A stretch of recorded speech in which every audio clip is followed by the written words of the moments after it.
നമസ്കാരം പ്രിയ പ്രേക്ഷകർക്ക് out of ഫോക്കസിലേക്ക് സ്വാഗതം.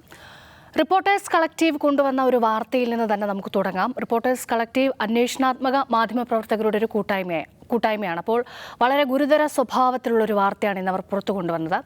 അത് മറ്റാർക്കും എതിരെയുമല്ല, പ്രധാനമന്ത്രി നരേന്ദ്രമോദിക്കെതിരെയാണ്. അതായത് സംസ്ഥാനങ്ങൾക്ക് ഫണ്ട് നൽകുന്നതിൽ മോദിയുടെ ഇടപെടൽ ഉണ്ടായി, ഫണ്ട് വെട്ടിക്കുറയ്ക്കുന്നതിൽ മോദിയുടെ രഹസ്യമായ ഇടപെടൽ ഉണ്ടായി. ധനകാര്യ കമ്മീഷനെ രഹസ്യമായി സമീപിച്ചു. ഫണ്ട് വെട്ടിക്കുറയ്ക്കാനുള്ള ശ്രമം നരേന്ദ്രമോദി നടത്തിയെന്നാണ് ഗുരുതര സ്വഭാവത്തിലുള്ള ആ വാർത്ത. അതിനെക്കുറിച്ചാണ് നമ്മൾ ആദ്യം സംസാരിക്കുന്നത്. അജിംസ്, കേരളമടക്കമുള്ള സംസ്ഥാനങ്ങൾ, അതായത് ബി ജെ പി ഇതര പാർട്ടികൾ ഭരിക്കുന്ന സംസ്ഥാനങ്ങൾ വലിയ ആക്ഷേപമായി ഉയർത്തുന്ന ഒരു പ്രധാനപ്പെട്ട വിഷയമാണ് സാമ്പത്തികമായി ഞെരുക്കാൻ ശ്രമിക്കുന്നു എന്നുള്ളത്. അപ്പോൾ ആ വാദങ്ങൾക്ക് എത്രത്തോളം ശക്തി പകരുന്ന വാർത്തയാണ് ഇന്ന് ഇപ്പോൾ നമ്മൾ കേൾക്കുന്നത്? ഇത് എന്നെ സംബന്ധിച്ചൊരു അത്ഭുതപ്പെടുന്ന ഒരു കാര്യമല്ല. അതിൻ്റെ കാരണം എന്ന് വെച്ചാൽ നമ്മൾ ഈ ബഡ്ജറ്റുകൾ റിപ്പോർട്ട് ചെയ്യുമ്പോൾ, ബഡ്ജറ്റ് ദിനത്തിൽ നമ്മൾ ഈ ബഡ്ജറ്റ് പ്രസംഗം അതുപോലെ ബഡ്ജറ്റ് രേഖയൊക്കെ നമ്മൾ വായിച്ചു നോക്കുമ്പോൾ മുൻകാലങ്ങളിലുള്ള ഒരു സുതാര്യത ഒരിക്കലും ഈ 2014 മുതൽ ഉണ്ടായിട്ടില്ല. 2014 ശേഷം ഉണ്ടായൊരു വളരെ പ്രധാനപ്പെട്ട മാറ്റം, രാജ്യത്തെ പ്രധാനപ്പെട്ട സാമ്പത്തിക കാര്യ മാധ്യമങ്ങൾ, ഇപ്പോൾ ബിസിനസ് ലൈൻ, അങ്ങനെ ബിസിനസ് ഇൻസൈഡർ, അങ്ങനെയുള്ള സാമ്പത്തിക കാര്യ മാധ്യമങ്ങൾ പോലും എത്രമാത്രം ഉപരിപ്ലവമായ റിപ്പോർട്ടിങ്ങുകളാണ് രാജ്യത്തിൻ്റെ സാമ്പത്തിക സ്ഥിതിയെക്കുറിച്ച്, ബഡ്ജറ്റിനെ കുറിച്ചൊക്കെ ചെയ്യുന്നത് നമുക്ക് കഴിഞ്ഞൊരു 10 വർഷമായിട്ട് നമുക്ക് നോക്കിയാൽ മനസ്സിലാവും. ഇതിൽ ഇപ്പോൾ നടന്നു എന്ന് പറയുന്ന കാര്യം എന്താണെന്ന് വെച്ചാൽ, ഈ ഫിനാൻസ് കമ്മീഷൻ എന്ന് പറയുന്ന ഒരു ഭരണഘടനാ സ്ഥാപനമാണ്. ഫിനാൻസ് കമ്മീഷൻ്റെ റിപ്പോർട്ട് സർക്കാരിന് തള്ളുകയോ കൊള്ളുകയോ ചെയ്യാം എന്നുള്ളതാണ് അവസ്ഥ. അപ്പോൾ ഒന്നുകിൽ ആ റിപ്പോർട്ട് പ്രകാരം ഇപ്പോൾ ഇത്ര ശതമാനം മൊത്തം കേന്ദ്രത്തിന് ലഭിക്കുന്ന നികുതി വരുമാനത്തിൽ ഇത്ര ശതമാനം സംസ്ഥാനങ്ങൾക്ക് കൊടുക്കണം എന്നുള്ള ഒരു നിർദ്ദേശമാണ് കൊടുക്കുക. അപ്പോൾ മോദി ഇടപെട്ടു എന്നിപ്പോൾ വെളിപ്പെടുത്തൽ നടത്തിയയാൾ അദ്ദേഹത്തിൻ്റെ ഓഫീസിലെ ജോയിൻറ്റ് സെക്രട്ടറി ആയിരുന്നു, പിന്നെ നീതി ആയോഗിൽ വന്ന ആളാണ്. അപ്പോൾ ഫിനാൻസ് കമ്മീഷൻ്റെ അടുത്ത് മോദി നേരിട്ട് ആവശ്യപ്പെട്ടു, ഒരു കൂടിക്കാഴ്ചയിൽ നേരിട്ട് ആവശ്യപ്പെട്ടു 42% എന്നുള്ളത് റിവൈസ് ചെയ്ത് 32% ആക്കണം. അതിനർത്ഥം 10% കൂടുതൽ പണം കേന്ദ്രത്തിൻ്റെ കയ്യിൽ വരും. നമ്മൾ മുമ്പ് പലവട്ടം ഔട്ട് ഓഫ് ഫോക്കസ് ചർച്ച ചെയ്തിട്ടുണ്ട്. രാജ്യത്ത് നടക്കുന്ന എല്ലാ പദ്ധതികളും കേന്ദ്രത്തിൻ്റെ പേരിൽ അല്ലെങ്കിൽ പ്രധാനമന്ത്രിയുടെ പേരിലാണ് നടക്കുന്നത്. മുൻപും ഇവിടെ വീട് നിർമ്മാണം നടന്നിട്ടുണ്ട്, മുമ്പും ഇവിടെ കക്കൂസ് ഉണ്ടാക്കിയിട്ടുണ്ട്, മുമ്പും ഇവിടെ പാവപ്പെട്ടവർക്ക് ഗ്യാസ് സിലിണ്ടർ കൊടുത്തിട്ടുണ്ട്, പല പദ്ധതികളുണ്ട്. പക്ഷേ ഇതെല്ലാം എവിടെയാണ് ഇപ്പോൾ ചെന്ന് നിൽക്കുന്നത്? പ്രധാനമന്ത്രി ആവാസ് യോജന, പ്രധാനമന്ത്രി ഉജ്ജ്വൽ യോജന എന്ന് പറഞ്ഞ് പ്രധാനമന്ത്രിയുടെ പേരിലുള്ള കുറേ പദ്ധതികൾ, അതായത് പഞ്ചായത്തുകൾ നടപ്പാക്കേണ്ട പദ്ധതികൾ പ്രധാനമന്ത്രിയുടെ പേരിൽ അവതരിപ്പിക്കുന്നു എന്നുള്ളതാണ്. മുമ്പൊക്കെ പഞ്ചായത്തുകളായിരുന്നു നമ്മൾ വീടിന് അപേക്ഷ കൊടുക്കേണ്ടത്. ഇപ്പോൾ എവിടെയാണ്? ഇപ്പോൾ ലൈഫ് മിഷൻ എന്ന് പറയുന്ന സംസ്ഥാന സർക്കാർ ഒരു കേന്ദ്രീകൃത സംവിധാനം ഉണ്ടാക്കിയിട്ടുണ്ട്. പക്ഷേ എന്തൊക്കെയാണെങ്കിലും എല്ലാ പദ്ധതികളും കേന്ദ്രത്തിലേക്ക് ചുരുക്കുന്നു, കേന്ദ്രം എല്ലാം ചെയ്യും എന്ന രീതിയിലേക്കാണ് കൊണ്ടുവരുന്നത്. അതിന് അവർക്ക് അവരുടേതായ കാരണമുണ്ടാവും. അപ്പോൾ 32% എന്നുള്ള 42% ആക്കിയുള്ള ഫിനാൻസ് കമ്മീഷൻ്റെ ശുപാർശ ഒന്നുകിൽ തള്ളിക്കളഞ്ഞ് പുതിയ കമ്മീഷൻ വയ്ക്കാം, അല്ലെങ്കിൽ പുതിയ കമ്മീഷൻ വയ്ക്കുമെന്നല്ല ചെയ്യാം. പക്ഷേ അതിന് പകരം എന്താണ് ചെയ്തത്? ഇതേ കമ്മീഷൻ്റെ അടുത്ത് പോയിട്ട് സമ്മർദ്ദം ചെലുത്തി. പക്ഷേ കമ്മീഷൻ ആ സമ്മർദ്ദത്തിന് വഴങ്ങിയില്ല. വഴങ്ങാതിരുന്ന് അവ 42% വിഹിതം സംസ്ഥാനങ്ങൾ കൊടുക്കേണ്ടി വരുന്നൊരു സാഹചര്യത്തിൽ, ഈ സാഹചര്യം ഉണ്ടാകുന്നത് വേറൊരു കാര്യം കൂടിയുണ്ട്. GST റോൾ ഔട്ട് ചെയ്യുന്ന സമയത്തിന് തൊട്ട് മുമ്പുള്ള ഫിനാൻസ് കമ്മീഷനാണ്, അതിനുശേഷം GST വരികയാണ്. അപ്പോൾ GST വരാൻ പോകുമ്പോൾ ഉണ്ടാകുന്നൊരു പ്രശ്നം എന്താണെന്ന് വെച്ചാൽ, സംസ്ഥാനങ്ങൾക്ക് സ്വന്തമായി തനത് നികുതി വരുമാനം കുറയും, സ്വന്തമായിട്ട് അവർക്ക് നികുതി സമാഹരിക്കാനുള്ള വാതിലുകൾ അടയുകയാണ്. ആ സാഹചര്യത്തിലാണ് ഫിനാൻസ് കമ്മീഷൻ ഈ പരിധി ഉയർത്തി നിശ്ചയിക്കുന്നത്. അതിനുശേഷം എന്താണ് സംബന്ധിച്ച്, ഇപ്പോൾ കഴിഞ്ഞ ഫിനാൻസ് കമ്മീഷൻ 42% തന്നെയാണ് കൊടുത്തിട്ടത്, അതിൽ മാറ്റം വരുത്താൻ കഴിഞ്ഞിട്ടില്ല. പകരം ഇദ്ദേഹത്തിൻ്റെ വെളിപ്പെടുത്തൽ ഏറ്റവും പ്രധാനപ്പെട്ട ഒരു കാര്യം എന്താണ്? നമ്മുടെ ബഡ്ജറ്റ് പല അടരുകളാൽ സങ്കീർണമാവുകയോ അവ്യക്തമായിട്ടാണ് നമ്മുടെ മുമ്പിൽ അവതരിപ്പിക്കപ്പെടുന്നതാണ്. അതായത് കണക്കുകളിൽ അവ്യക്തതയുണ്ടെന്നാണ്. ഇത് ആദ്യമായിട്ടല്ല ആരെങ്കിലും പറയുന്നത്. അദ്ദേഹം അതിൻ്റെ ഒഫീഷ്യലാണ് എന്നുള്ളതുകൊണ്ട് അദ്ദേഹത്തിൻ്റെ വെളിപ്പെടുത്തലിനൊരു ഔദ്യോഗിക സ്വഭാവമുണ്ട്. ഈ സംശയം പലരും പലവട്ടമായിട്ട് ഉന്നയിക്കുന്നതാണ്. രാജ്യത്ത് എത്ര പൊതുകടമുണ്ട്? ആ പൊതുകടത്തിൻ്റെ ശരിയായ വിവരമാണോ പുറത്തേക്ക് വരുന്നത്? നമ്മുടെ ഒരു സാമ്പത്തിക സ്ഥിതി എന്താണ്? വരവ് ചെലവ് കണക്കുകൾ തമ്മിലുള്ള അന്തരം എന്താണ്? വ്യത്യസ്ത വകുപ്പുകൾക്ക് അനുവദിക്കുന്ന തുക എത്രയാണ്? ആ തുക അനുവദിക്കപ്പെട്ടാൽ അത് ചെലവഴിക്കപ്പെടുന്നുണ്ടോ? എത്ര അനുവദിക്കപ്പെടുന്നു, എത്ര ചെലവഴിക്കപ്പെടുന്നുണ്ട്? ഈ റിവൈസ്ഡ് എസ്റ്റിമേറ്റ് എന്ന് പറഞ്ഞ് വീണ്ടും കൊണ്ടുവരുന്ന, ബജറ്റിന് ശേഷം കൊണ്ടുവരുന്ന കാര്യങ്ങളിൽ അനുവദിക്കപ്പെട്ട തുകയിൽ എത്ര വെട്ടിക്കുറയ്ക്കപ്പെടുന്നുണ്ട്, ഏതൊക്കെ മേഖലയിൽ എത്ര കൂടുന്നുണ്ട്, ഇത് സംബന്ധിച്ച കണക്കുകൾ അവ്യക്തമായിട്ടാണ് അവതരിപ്പിക്കുക. അപ്പോൾ രാജ്യത്തിൻ്റെ പ്രധാനപ്പെട്ട കാര്യം, രാജ്യത്തിൻ്റെ സാമ്പത്തിക വളർച്ചാ നിരക്ക് അവതരിപ്പിക്കുന്നതിന് തെറ്റായ മാനകം ഉപയോഗിച്ചാണ് അത് കണക്കാക്കുന്നതെന്ന് പല ഏജൻസികൾ ചൂണ്ടിക്കാട്ടിയിട്ടുണ്ട്. പ്രത്യേകിച്ചും രാജ്യത്തിന് പുറത്തുള്ള സാമ്പത്തിക ഏജൻസികൾ ഇക്കാര്യം കൃത്യമായി പറയുമ്പോൾ രാജ്യത്തിനകത്ത് കൃത്യമായി പരിശോധിക്കപ്പെടുകയോ കൃത്യമായി കണക്കാക്കപ്പെടുകയോ ചെയ്യുന്നില്ല. ഇതിൽ പ്രധാനമന്ത്രിയുടെ ഇടപെടൽ വിജയിച്ചില്ല എന്നുള്ളത് ശരി തന്നെ. പക്ഷേ ഇടപെട്ടു എന്നുള്ളതൊരു ഭരണഘടനാ ലംഘനമാണ്. ഒരു ഭരണഘടനാ സ്ഥാപനത്തോട് അവരുടെ കർത്തവ്യം ചെയ്യുന്നതിനെ തടസ്സപ്പെടുത്തുകയോ സ്വാധീനിക്കാൻ ശ്രമിക്കുകയോ ചെയ്തു എന്നുള്ളതാണ്. അതിലപ്പുറം പ്രധാനപ്പെട്ട ഒരു കാര്യമാണ് ഈ പറയുന്ന രീതിയിൽ അവ്യക്തമായ കണക്കുകൾ അവതരിപ്പിച്ചുകൊണ്ട്, അപ്പോൾ എത്ര പണം നമ്മുടെ രാജ്യത്തിൻ്റെ യഥാർത്ഥത്തിലുള്ള സാമ്പത്തിക സ്ഥിതി എന്താണെന്ന് അറിയാൻ രാജ്യത്തെ പൗരന്മാർക്ക് ഒരു തരത്തിലും ഒരു കണക്കുമില്ലല്ലോ. ഒരു കാര്യത്തിനും ഒരു കണക്കില്ല. ഇപ്പോൾ 2019 തെരഞ്ഞെടുപ്പ് നടക്കുന്നതിന് തൊട്ട് മുമ്പായിരുന്നു രാജ്യത്ത് ഈ സാമ്പത്തിക സർവേ പുറത്തു കൊണ്ടുവന്ന വിവരം രാജ്യത്ത് വലിയ തോതിലുള്ള തൊഴിലില്ലായ്മയുണ്ടെന്ന് പറഞ്ഞു. അതിനുശേഷം അവിടുത്തെ സാമ്പത്തിക സർവേ നടന്ന നാഷണൽ NSSO എന്ന് പറയുന്ന സ്ഥാപനത്തിൽ നിന്ന് ആളുകൾക്ക് രാജിവെച്ച് പുറത്തു പോകേണ്ടി വന്നു. അതിനുശേഷം സർവേയുമില്ല, വിവരങ്ങളുമില്ല. നമ്മുടെ രാജ്യത്തെ ആളുകൾ എങ്ങനെയാണ് ജീവിക്കുന്നതെന്ന് അറിയാൻ നമുക്കിന്ന് യാതൊരു നിവൃത്തിയുമില്ല. അതായത് ഒരു തരത്തിലുള്ള സുതാര്യതയും ഇല്ലാതെ രാജ്യത്തിൻ്റെ സാമ്പത്തിക സംവിധാനം കൊണ്ടുപോകുന്നു. അത് കൂടാതെയാണ് ഈ പറയുന്ന സംസ്ഥാനങ്ങളോടുള്ള സമീപനം തുറന്നു കാട്ടപ്പെടുന്നത്. ആ തുറന്നു കാട്ടപ്പെടുന്ന ഇത് ആർക്കും അറിയാത്ത കാര്യമൊന്നുമല്ല, പക്ഷെ അത് തുറന്നു കാട്ടപ്പെടുന്നു, അതിനൊരു ഔദ്യോഗിക സ്വഭാവം വരുന്നു എന്നുള്ളതാണ് ആ റിപ്പോർട്ടിൻ്റെ പ്രത്യേകത. പക്ഷേ ഇതുകൊണ്ടൊക്കെ ഇനി ഇത് തുറന്നു ഏതെങ്കിലും മാധ്യമങ്ങൾ, രാജ്യത്തെ ദേശീയ മാധ്യമങ്ങളും, ഈവൻ നമ്മുടെ മലയാളത്തിൽ തന്നെ ഏതെങ്കിലും മാധ്യമങ്ങൾ ഈ റിപ്പോർട്ട് വാർത്ത ചെയ്തില്ല.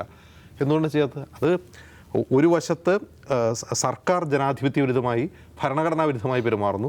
ആ സർക്കാർ പെരുമാറുന്നതിനനുസരിച്ച് അതിനെ പിന്താങ്ങുന്ന രീതിയിൽ മാധ്യമങ്ങളും സമീപനം സ്വീകരിക്കുന്നു. ഇപ്പോൾ ലോകത്ത് പല രാജ്യങ്ങളിലും ജനാധിപത്യപരമായി തിരഞ്ഞെടുക്കപ്പെട്ട സർക്കാരുകൾ ഏകാധിപത്യ സ്വഭാവത്തിലേക്ക് പോകുന്നുണ്ട്. പക്ഷെ അവിടെയൊക്കെ എന്ത് ചെയ്യുന്നുണ്ട്? മാധ്യമങ്ങളോ പ്രതിപക്ഷമോ, ഇപ്പോൾ പ്രതിപക്ഷത്തിന് തന്നെ പ്രതികരണം നോക്കൂ, വളരെ ലഘുവായൊരു പ്രതികരണമാണെന്ന് കോൺഗ്രസിൻ്റെ ഭാഗത്തുനിന്നുണ്ടായിട്ടത്. ഇതിൻ്റെ ഒരു ഗ്രാവിറ്റി അനുസരിച്ചുള്ള പ്രതികരണം ഉണ്ടായിട്ടില്ല. മാധ്യമങ്ങളുടെ മാധ്യമങ്ങൾ ഇത് ജനങ്ങളെ അറിയിക്കണമെന്ന് തീരുമാനിച്ചിട്ടില്ല. അതിന് പകരം ഈ വിവരം മൂടി വയ്ക്കാനാണ് ശ്രമിക്കുന്നത്. വിവരം മൂടി വയ്ക്കാൻ ശ്രമിക്കുമ്പോൾ ഉണ്ടാകുന്നു ജനങ്ങൾ ഇതിനെക്കുറിച്ച് ബോധവാന്മാരില്ലാതാവുന്നു.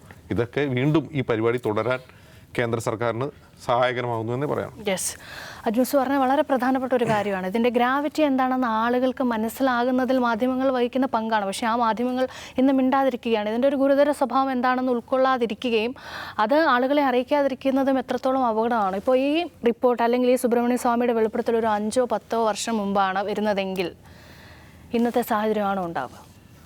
അല്ല രേഷ്മ, ഈ റിപ്പോർട്ടിനെ കുറിച്ച് തന്നെ നമ്മളൊരു കാര്യം മനസ്സിലാക്കണം. ഈ റിപ്പോർട്ടർ ശ്രീ ഗിരീഷ് ജലിഹാൾ, നിതിൻ സേതി എന്ന് പറയുന്ന 2 ആളുകൾ റിപ്പോർട്ടേഴ്സ് കളക്റ്റീവ് എന്ന് പറയുന്ന ഒരു കൂട്ടായ്മയുടെ പേരിൽ അവർ നടത്തിയ അന്വേഷണാത്മക മാധ്യമ പ്രവർത്തനത്തിൻ്റെ ഭാഗമായിട്ട് ആണ് ഈ റിപ്പോർട്ട് പ്രസിദ്ധീകരിക്കപ്പെടുന്നത്. ഈ റിപ്പോർട്ട് പ്രസിദ്ധീകരിക്കുന്നത് എവിടെയാണ്? അൽ ജസീറയിലാണ്. അപ്പോൾ ഇതിൽ ക്രക്സ്, ഈ റിപ്പോർട്ടിൻ്റെ കണ്ടന്റ് എന്താണ്? BVR സുബ്രഹ്മണ്യം എന്ന് പറയുന്ന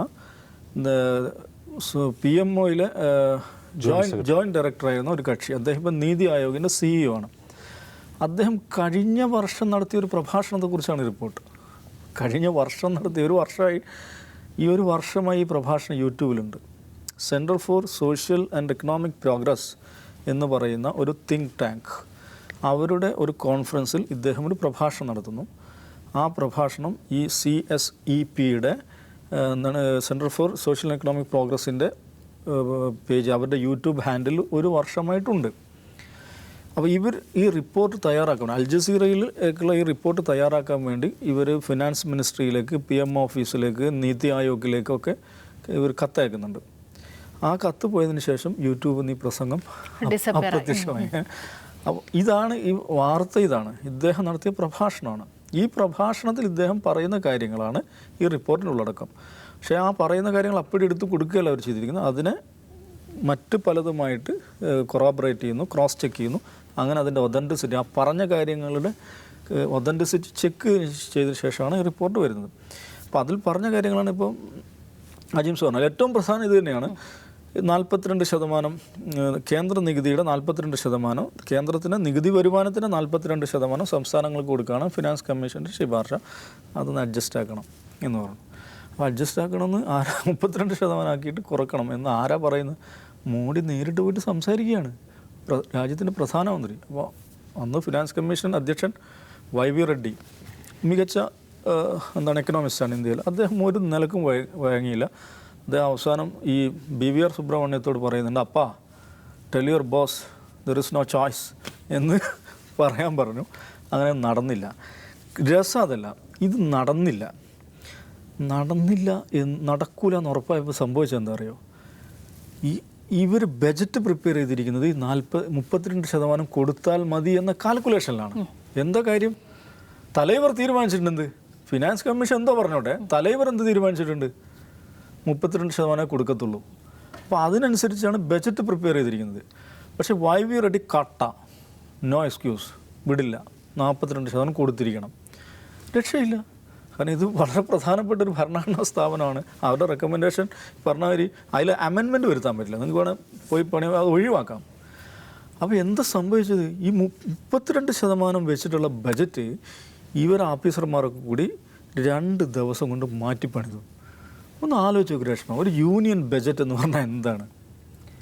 നമ്മളൊക്കെ അതിനെക്കുറിച്ച് മനസ്സിലാക്കി എന്താണ്? ദിവസങ്ങളോളം ഇവരിങ്ങനെ പണിയെടുക്കുന്നു, ആലോചിക്കുന്നു, ചിന്തിക്കുന്നു. ഉദ്യോഗസ്ഥന്മാർ, എക്കണോമിസ്റ്റുകൾ, പ്ലാനേഴ്സ്, ഇവരൊക്കെ വന്ന് ഭയങ്കരമായി അവിടെ നിന്നുള്ള ഡാറ്റ, ഈ ഡാറ്റ, ആ സാമ്പിൾ സർവേ, ഈ സർവേ, ഇതൊക്കെ നോക്കി നമ്മളൊക്കെ ഭാവി തീരുമാനിക്കാൻ പോവല്ലേ. അങ്ങനെ ഉണ്ടാക്കുന്ന ഒരു ഭയങ്കര സംഭവം. ഈ 2 ദിവസം കൊണ്ട് ഒരു മുഴുവൻ മാറ്റിപ്പണിതു. മാറ്റാൻ എളുപ്പമായിരുന്നു. അത് മാറ്റില്ല, തമാശയാണ്. സംരക്ഷണത്തിന് 12,000 കോടി പോയിരുന്നു. അത് 0 അല്ലല്ല 36,000 കോടിയാണ്. ഇതൊക്കെ ഇങ്ങനെ ഈ പ്രസംഗത്തിൽ പറയുന്ന കാര്യം കേട്ടോ. കുട്ടികളുടെയും സ്ത്രീകളുടെയും ക്ഷേമത്തിന് വേണ്ടിയിട്ട് 36,000 കോടിയാണ് വകയിരുത്തിയിരിക്കുന്നത്. ഏത് ഉണ്ടാക്കിയ ബജറ്റ്. ഇവർ 2 ദിവസത്തെ പണിയിൽ നേരെ പകുതിയാക്കിയിട്ട് അത് ചുരുക്കുന്നു. ഇങ്ങനെയാണ് ആ ബജറ്റ് പ്രിപ്പയർ ചെയ്തത്. അതിലും വലിയ തമാശ ഇത് കഴിഞ്ഞ് ഇതിന് ശേഷം തന്ന പാർലമെൻറ്റ് സെഷനിൽ തലൈവരുടെ പ്രസംഗമുണ്ട്, പ്രധാനമന്ത്രിയുടെ പ്രസംഗമുണ്ട്. സുശക്തമായ സംസ്ഥാനങ്ങളാകുമ്പോഴാണ് സുശക്തമായ രാജ്യം ഉണ്ടാകുന്നത്. അതുകൊണ്ട് ഞങ്ങൾ 42% ഇവർക്ക് കൊടുക്കാൻ, സംസ്ഥാനങ്ങൾക്ക് 42% കൊടുക്കാൻ തീരുമാനിച്ചിരിക്കുന്നു. ഇത് കൊണ്ടുപോയി വെക്കാൻ ട്രഷറിയിൽ സ്ഥലം ഉണ്ടാവും. അതെ, ഇതൊക്കെ കൊണ്ടുപോയി വെക്കാൻ ചില സംസ്ഥാനങ്ങളുടെ ട്രഷറിക്ക് അതിന് മാത്രം വലുപ്പം പോലും ഇല്ല എന്ന് പറയുന്നു. BJP MPമാരെ ഡെസ്കിലടിക്കുന്നു, പൊട്ടിച്ചിരിക്കുന്നു. ഇങ്ങനെയൊക്കെയാണ് ആ പ്രസംഗം പോയത്.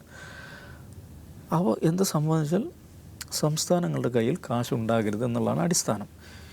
എനിക്കിത് പറയുന്നതിൽ ഭയങ്കര സന്തോഷമുണ്ട്. കാരണം ഞാൻ ഈ ഔട്ട് ഓഫ് ഫോക്കസിൽ ഏറ്റവും അധികം സംസാരിച്ചൊരു വിഷയമാണിത്.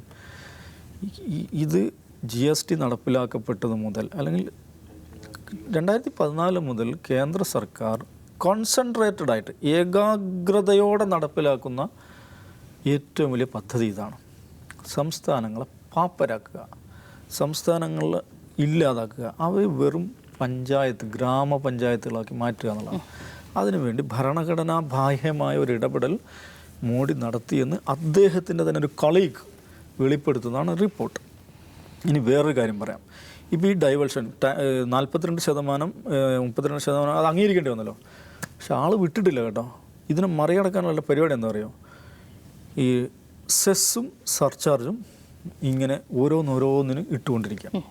എന്നിട്ട് അതിനെക്കുറിച്ച് ഈ റിപ്പോർട്ടിലെ കണക്ക് പറയുന്നുണ്ട്. 2011-12 മൊത്തം സെസ്സിൻ്റെയും സർചാർജിൻ്റെയും വിഹിതം, കേന്ദ്ര വരുമാനത്തിൽ വിഹിതം 10.4% ആയിരുന്നെങ്കിൽ 2021 അത് 18.4% ആവുന്നുണ്ട്.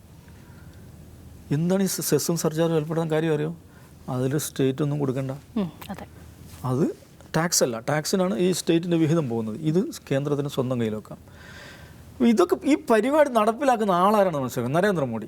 നരേന്ദ്രമോദി ഗുജറാത്ത് മുഖ്യമന്ത്രിയായിരിക്കെ അദ്ദേഹത്തിൻ്റെ ഏറ്റവും പ്രധാനപ്പെട്ടൊരു ഡിമാൻഡ് എന്തായിരുന്നു അറിയോ? State share 50% ആക്കണമെന്നായിരുന്നു. ഈ കേന്ദ്ര നികുതി വരുമാനത്തിൽ സംസ്ഥാനങ്ങളുടെ ഷെയർ 50% ആക്കണമെന്ന് നിരന്തരം വാദിച്ചുകൊണ്ടിരുന്ന ആളാണ്.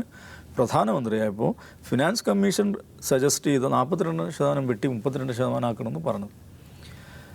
ഇത് ശരിക്കും പറഞ്ഞാൽ നമ്മുടെ ഒരു ഫിനാൻസ് റിപ്പോർട്ടിങ്ങിലെ ഏറ്റവും എന്താ പറയുക ഒരു ഗ്രൗണ്ട് ബ്രേക്കിംഗ് ആയിട്ടുള്ള റിപ്പോർട്ടാണ്. പക്ഷേ അജിംസ് പറഞ്ഞാൽ ആരും ഇതിനെക്കുറിച്ചൊന്നും പറയുന്നില്ല. ഇത് കോൺഗ്രസ് ഇത് മാത്രം വെച്ചൊരു പത്രസമ്മേളനം ഞാൻ പ്രതീക്ഷയാണ്. ഒന്നുമില്ല, ഒന്നും കേൾക്കുന്നില്ല ആരും. നമ്മുടെ നാട്ടിലും മാധ്യമങ്ങൾ ഒന്നും, എക്കണോമിസ്റ്റുകൾ ആരും ഒന്നും സംസാരിക്കുന്നില്ല. ഇനിയിപ്പോൾ എന്താ സംഭവിക്കാൻ വേണം അറിയാം? ഇത് അഥവാ ഇതിനെക്കുറിച്ച് വിമർശനമൊക്കെ വരികയാണെങ്കിൽ അത് അൽ ജസീറയിൽ വന്ന റിപ്പോർട്ടാണ്. അൽ ജസീറ എന്ന് പറഞ്ഞാൽ എന്ത്? അത് ഖത്തറിലാണ്. ഖത്തറിൽ എന്താ ഹമാസിൻ്റെ ഓഫീസ് അവിടെയാണ്. അത് വേറെ പരിപാടിയാണെന്ന് പറഞ്ഞിട്ട് അതിനെ വേറെ നിലയ്ക്ക് കൊണ്ടുപോകാന്നല്ലാതെ ഈ റിപ്പോർട്ടിൻ്റെ മെറിറ്റിനോട് പ്രതികരിക്കാൻ BJP സന്നദ്ധമെന്ന് ഞാൻ വിചാരിക്കുന്നില്ല. ഇത് അതിൻ്റെ ഗൗരവത്തിലെടുത്ത് അത് ഉന്നയിക്കാൻ കോൺഗ്രസ്സിന് മനസ്സിലാകാത്തതാണോ എന്നും അറിയില്ല. നമ്മൾ ഈ വാർത്ത പുറത്തുവിട്ടതിന് പിന്നാലെയും ഈ വിദ്വേഷം സ്ഥിരമായി പ്രചരിപ്പിക്കുന്ന ചില പേജുകളിൽ നിന്നും ഈ ദൗസർ പറഞ്ഞതിന് സമാനമായ ആക്ഷേപങ്ങളുണ്ടായിരുന്നു ഞാൻ കണ്ടിരുന്നത്. എന്താണെങ്കിലും ഒരു ബഡ്ജറ്റൊക്കെ ഇനി അടുത്ത് തന്നെ വരാനിരിക്കുകയാണ്. അപ്പോൾ പ്രധാനമന്ത്രിക്കെതിരായ വെളിപ്പെടുത്തൽ വളരെ ഗുരുതര സ്വഭാവമുള്ളതാണ്. പ്രതിപക്ഷം നേരത്തെ ഉന്നയിച്ച പല ആരോപണങ്ങളും ശരിവെക്കുന്ന വെളിപ്പെടുത്തലാണ്. പക്ഷേ അതിനോട് എത്രമാത്രം പ്രതികരണങ്ങൾ ഉണ്ടാകുന്നു എന്നുള്ളത് ഏറെ നമ്മൾ ചിന്തിക്കേണ്ടതാണ്, ചർച്ച ചെയ്യേണ്ടതാണ്.